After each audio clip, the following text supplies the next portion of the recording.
Bienvenidos, bienvenidas a este primer Congreso de Arte y Comunidad. Yo soy Abel Mostaza Prieto, doctorando en Historia, Arte y Patrimonio por la Universidad de Valladolid.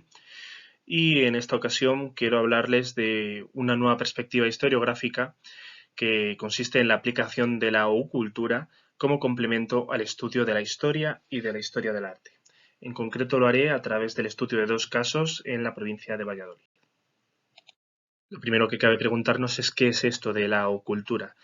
Bueno, el término de ocultura es un neologismo, es una invención por parte de Javier Sierra, que seguro que le suena porque fue Premio Planeta en el año 2017 con el libro El fuego invisible, y lo que busca es definir una serie de pensamientos heterodoxos que se puedan conectar con la historia. Es decir, la ocultura en sí misma sería el estudio de corrientes de pensamiento, filosofías, artes e incluso aspectos políticos o religiosos que por diversas razones no han alcanzado un conocimiento generalizado en la cultura popular. Decirles que en nuestro propio país el fenómeno de la cultura es bastante rico, van a entenderlo enseguida. Les pongo ahí el ejemplo de Covadonga, seguro que se han contado, seguro que conocen de primera mano, de hecho así lo enseñamos en secundaria, en los institutos, que la Reconquista se inicia en el 722. Y enseñamos que el desencadenante es que a don Pelayo se le aparece la Virgen en la cueva de Covadonga. Pues bien, esa aparición mariana es una fuente de pensamiento que dista del conocimiento racional. Y esto me lleva a lo siguiente. Quiero que la cultura quede claro, es un complemento a la historiografía tradicional, pero en ningún momento puede ser un sustituto, ya que no estamos basándonos en los hechos, en los acontecimientos, sino en el relato, en cómo la sociedad, la cultura, entiende su propia civilización, su propio constructo social. De lo que no cabe duda es que esta cultura, y lo veremos en los casos prácticos que propongo, ofrece un fuerte, muy fuerte atractivo social, un atractivo que llega a, pues, populariza en sí mismo no solo el fenómeno del relato, la leyenda, el imaginario, sino también los hechos históricos. Y van a entenderlo con un ejemplo que seguro que hay, bueno, conozco varios casos en particular que son así y seguro que ustedes también. Saben que gracias a las películas de Indiana Jones, sabiendo que son ficción, sabiendo que son entretenimiento, proliferaron un montón de arqueólogos. Mucha gente empezó a estudiar arqueología.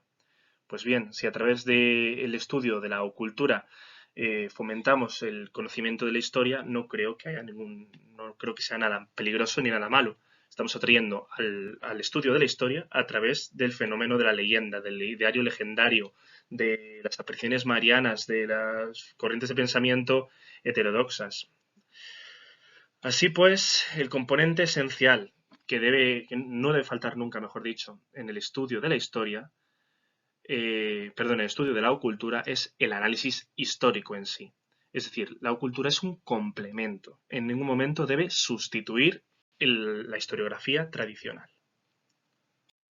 Antes de hablarles de los objetivos, sí que conviene aclarar que la ocultura no deja de ser un fruto más de este estudio de las mentalidades, tan importante en los últimos avances historiográficos, ¿no? En la aplicación de la metodología histórica a las diferentes etapas de la historia, valga la redundancia.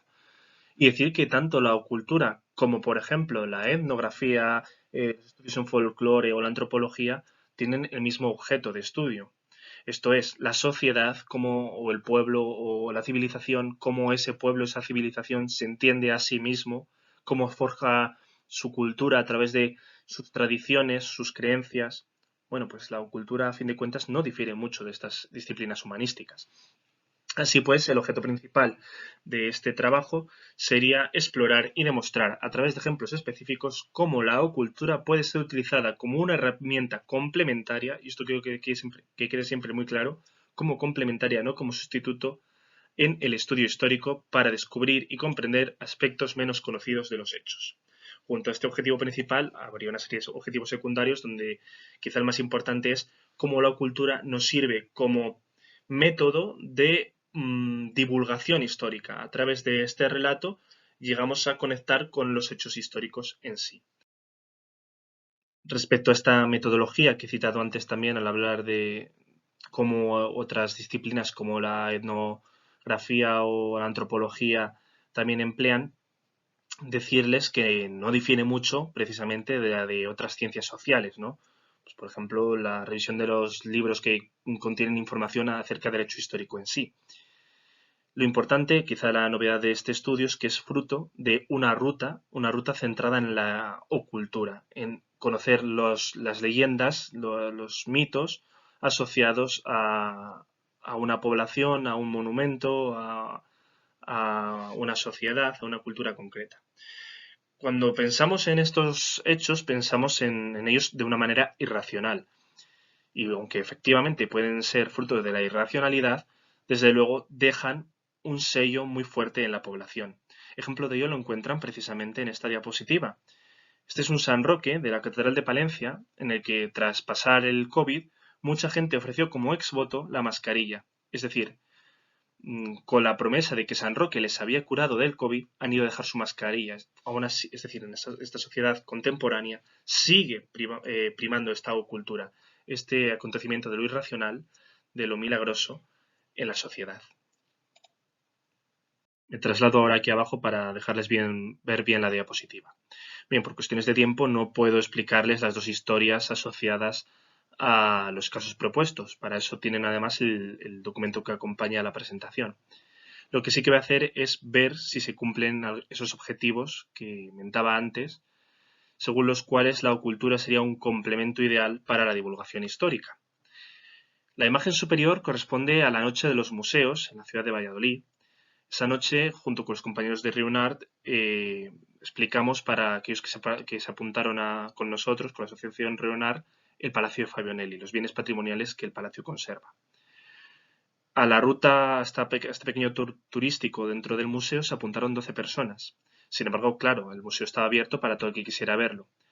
Pues cuál fue nuestra sorpresa, que precisamente cuando mis compañeros me pidieron relatar la historia del Sillón del Diablo, de 12 personas que nos acompañaban, pues como pueden ver en la imagen, en total una treintena de personas se pararon a escuchar la historia del Sillón del Diablo. Es decir, hay un atractivo en el componente oculto que nos permite conocer la historia de ese sillón, y no solo del sillón, sino pues todo lo asociado a la propia historia, como por ejemplo el paso del río Esgueva cerca de la iglesia de la Antigua. En la imagen inferior, por su parte, encuentran la ruta de la cisterniga oculta.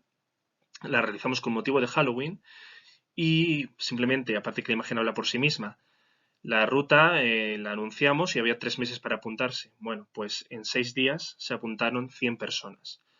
Llegado el séptimo día me comunicaron desde Cultura, desde el Ayuntamiento de la Cisterniga, que claro, que había 100 personas apuntadas y pues tuve que contar con compañeros de historia del arte que estuvieran dispuestos a acompañarme esa noche para no cargar yo con 100 personas. Es decir, hay un evidente interés por parte de la población en conocer su historia local gracias a los relatos ofrecidos por la ocultura.